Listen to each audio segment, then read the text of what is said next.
Honnêtement, les échecs, ça fait hyper mal. Sur les sites de développement personnel, sur Internet, tu vois que tu dois apprendre de l'échec. Et vraiment, apprendre de l'échec, c'est quelque chose qui fait super mal parce que quand tu vis un échec, t'as pas envie de te dire qu'est-ce que je vais apprendre de ça. T'as juste envie de pleurer, t'as juste envie d'aller voir tes amis, de te confier, de dire vraiment ça me va pas du tout en ce moment, j'en ai marre et j'ai envie de tout plaquer. Sauf qu'il y a une lueur d'espoir si jamais quelqu'un qui regarde cette vidéo, elle se dit voilà, j'ai vécu un échec et vraiment je le vis mal en ce moment.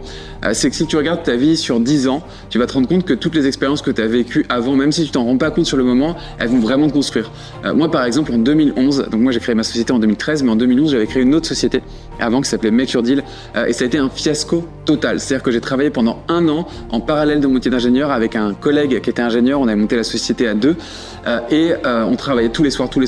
jusqu'à 3h du matin et au bout d'1 an on s'est rendu compte que c'était un échec total et que ça avait pas du tout fonctionné. Sauf que 10 ans plus tard, même 12 ans plus tard, aujourd'hui, je me rends compte que c'est grâce à cet échec que j'ai appris au tout début à faire des sites web. À l'époque, je ne savais pas du tout faire des sites web, je ne savais même pas qu'il y avait des outils qui permettaient de faire des sites web et donc j'avais découvert le premier outil à l'époque qui s'appelait PrestaShop et ensuite, suite à cette expérience-là, en 2012, j'ai créé mon site de développement personnel qui s'appelle Penser et Agir.fr et qu'aujourd'hui est un des plus gros sites francophones de développement personnel. Et en fait, c'est grâce à cette expérience que j'ai découvert qu'il y avait des outils comme WordPress qui permettaient de créer des sites et donc je me suis rendu compte que cet échec avait été un magnifique apprentissage, mais sur le moment, c'est hyper difficile.